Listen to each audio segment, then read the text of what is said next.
One of the most frequent pushbacks we get when we do our How to Take Control of Your Time and Workload training is, but surely this stuff can't apply to me because I'm a healthcare professional. I'm in clinics all day. I have meetings. I have a very structured day. So all this stuff that you're telling us about the importance of prioritising, time blocking, managing my workload, it just doesn't apply to me. And recently we did a webinar about how to beat the urgency trap, all about how we get stuck doing the urgent stuff at the expense of the important stuff. And someone put just that in the comments. They said, well, you know what? I have surgeries booked for me, so time blocking just isn't going to work for me. And I've been reflecting on this a lot because I know that a lot of our listeners are doctors, they're nurses, they're healthcare professionals who have patients booked in, who have busy schedules. And these are sort of pre-booked schedules, pre-booked clinics, pre-booked surgery sessions, pre-booked visits. And even if you don't work in healthcare, if you're a teacher or a lawyer, you've often got a busy sort of day job delivery schedule of lessons, of client meetings. And you might not have the luxury of sort of endless days where you are able to plan your workload and decide exactly what you're going to focus on a given day. And many of you have told me that you don't have a single minute spare that isn't already scheduled in with meetings or with patient contacts. And so the idea that taking control of your workload is really difficult. But I do know that many, many people are drowning in never-ending to-do lists and just not knowing where on earth they're going to fit anything in. The other thing I know is that a lot of our listeners not only have to do the day job, but you're leaders as well. So you're having to organise stuff, you're having to think about strategy, you're having to develop workflows and protocols and think about how we develop services. So then we've got another problem that if that is a really, really important part of your job, and let's face it, probably the more senior you are, the more important the strategizing, the managing people, the thinking about what's going to work, those extracurricular stuff that's not directly delivering the service, the more important that is, the more time you need to do it. And often your delivery schedule hasn't been reduced as much as you need in order to get that other sort of leadership stuff done. So when busy healthcare professionals say to me, well, we can't do time blocking because all our time is already accounted for, I thought, well, okay, is time blocking something that we should be recommending to people? I know that I found it very helpful, and I know that most productivity gurus and people that specialise in this stuff and research it say that time blocking is the only way to manage your to-do list. Does it work for healthcare professionals? Then I thought, well, yes, because you already do it. You already time block. If I think of the day of an average GP, you have time blocked your surgeries. You know when your surgery is starting and when it will finish. You know that it will probably be another half an hour before you've actually finished seeing patients. You will time block any practice meetings in already.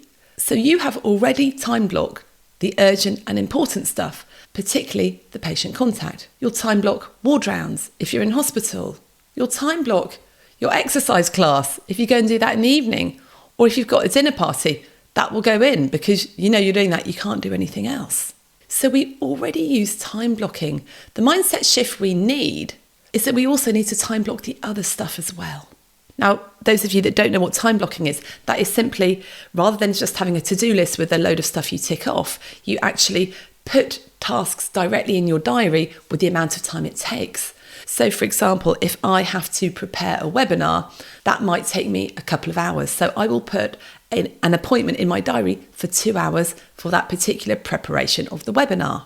Now, if someone then asks me if I can do a meeting in that time, well, yeah, I could, but what I have to do is move that block somewhere else. It doesn't get shrunk. The meeting doesn't go in the middle of it. The time block goes somewhere else. It's a very good way of knowing exactly what's in your diary and knowing that you've got enough time to do it. And if you don't time block, what will happen is you will stay stuck in the urgency trap. You'll stay stuck and only able to make the time for the stuff that other people have already time blocked in your diary, like your surgery. But you won't have any time for that really important strategy piece to think about the future of the practice or how the teams should work in the locality, for example. So you will only be prioritizing the stuff that's already in your diary, which tends to be the urgent stuff. So urgent stuff, obviously patient care is urgent and important. It's what you do. But other people's meetings go in your diary, don't they? And they often appear as urgent and important when they might just be urgent but not important. Because the stuff that's in your diary will just always trump that other stuff that you've got to do that's not in your diary. And if you don't time block, you actually have absolutely no idea of the time that you have free to spend on other stuff, which makes it a lot harder to say no to things, or much harder to say yes to things wholeheartedly because you don't really know if you're going to have the time to do it. And if you haven't allocated time for tasks in your diary, you're going to feel very out of control because you know that there's this huge amount of stuff that you need to do, but it's a bit like trying to fit a balloon full of water into a box that's much too small. You just know it's not going to work. And that, for me, certainly creates this underlying anxiety that I am never going to get everything done that I need to. And it just gets me in the pit of my stomach. And it's like I might get hit by something unexpected at any point, or there might be some consequences of not getting to this stuff and I never quite know what they're going to be or when they're going to come.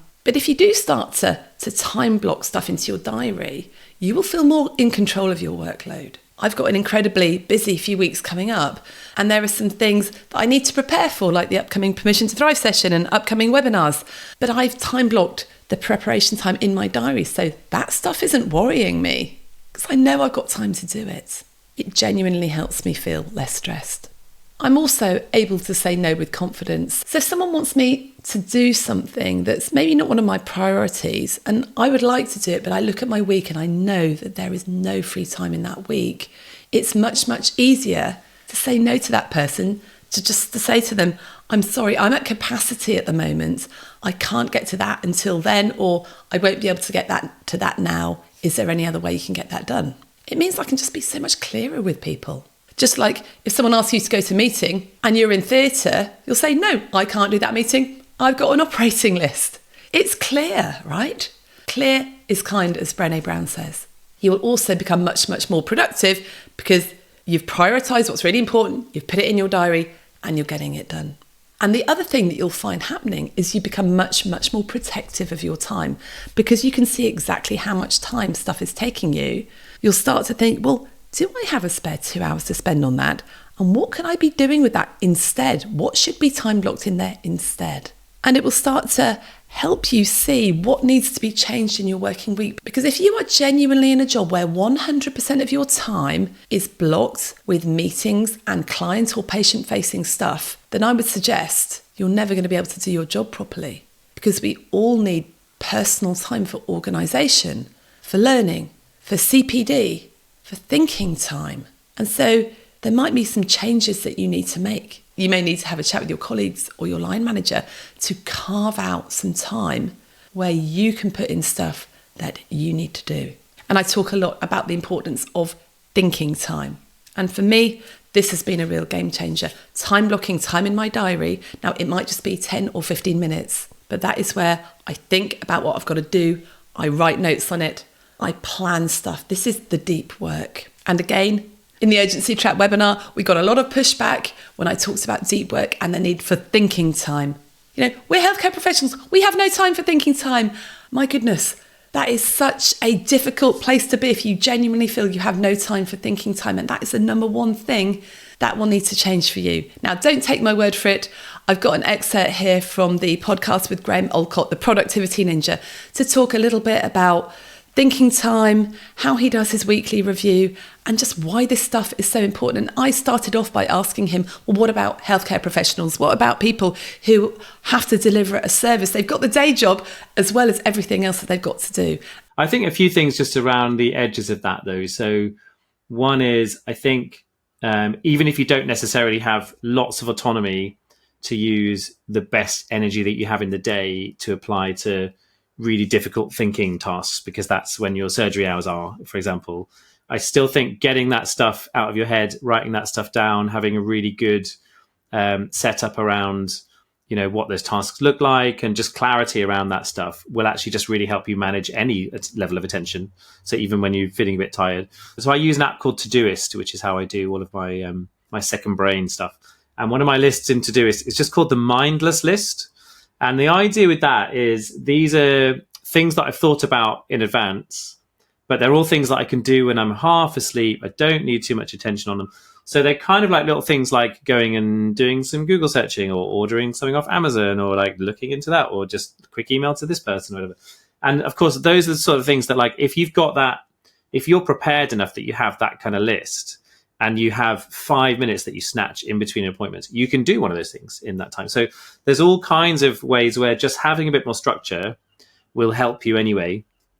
And then there's like the bigger question of, is the stuff that you have to do outside of the appointments, is some of that stuff that you really need like high quality attention on? And if it is, then I would say you've got to do something to break that structure. So whether that's, do you come in an hour early and leave an hour early, like once a week? Like, are there just those little changes that you can make, just acknowledging that, like, leaving that really difficult thing to do until 4 p.m. when you're tired and you've been seeing people back to back, it's going to take you 3 hours to do it then. Whereas if you just did it one morning where you're fresh and you use your best energy on it, it might only take you an hour. So there's all sorts of little things that you can do structurally, I think, that will really help around that. But yeah, I mean, if your main job and the way you earn your money is by actually doing the valuable work of seeing people, you kind of have to see that as a pretty important thing to do, right? And it obviously, most of the people listening to this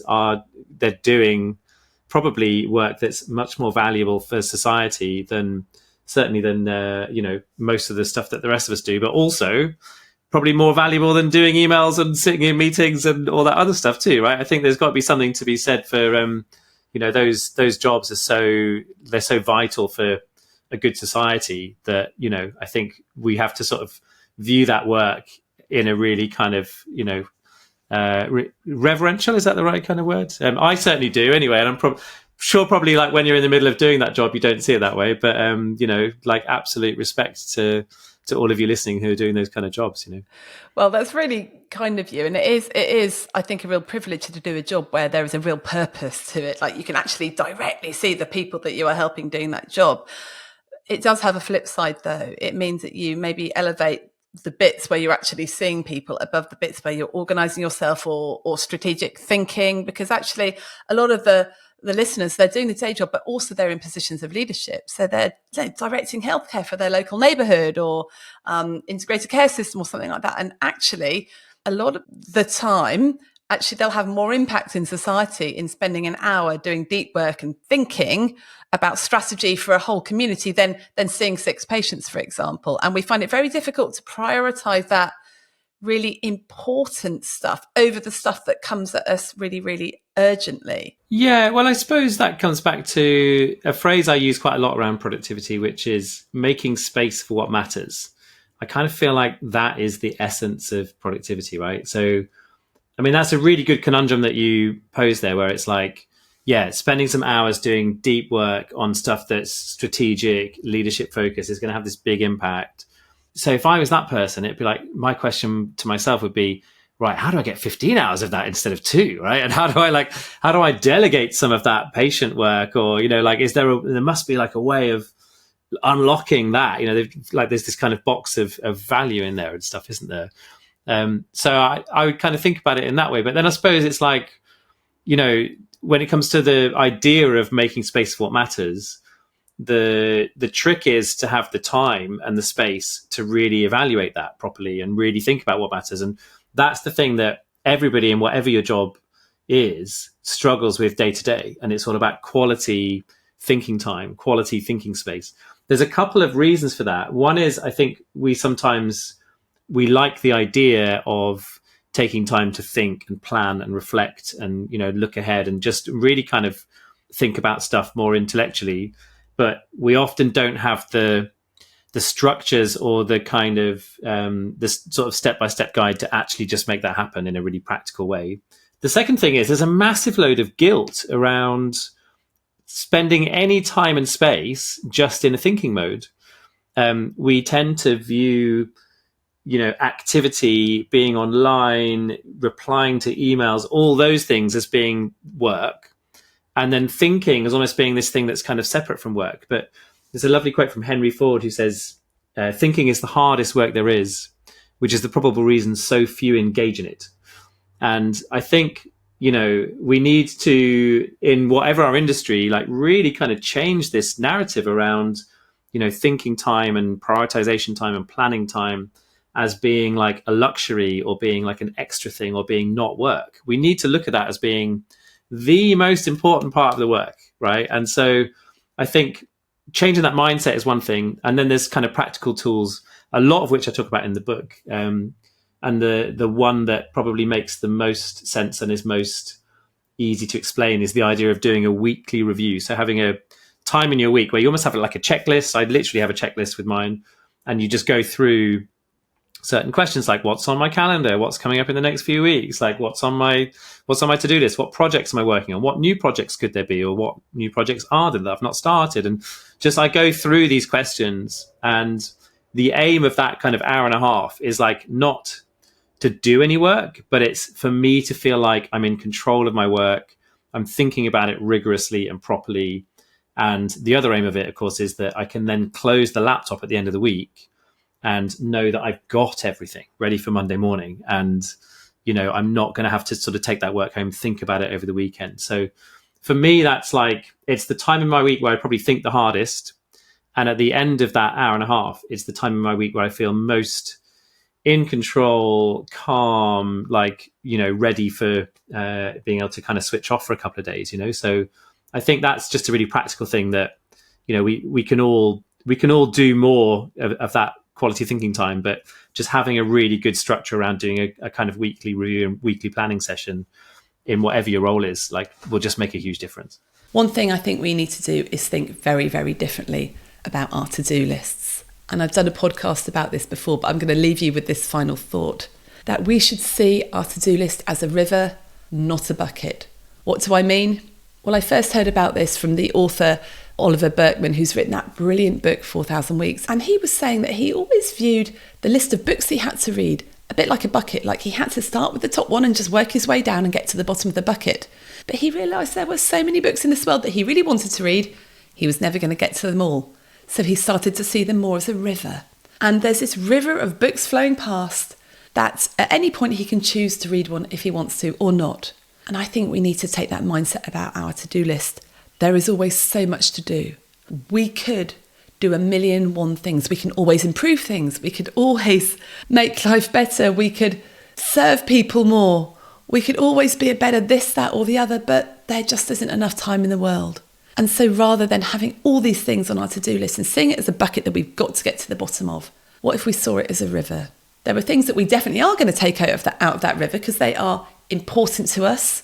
And sometimes they become urgent, like meetings, like seeing patients, like dealing with emergencies. But there are some things that are just going to go past us and we're not going to get to.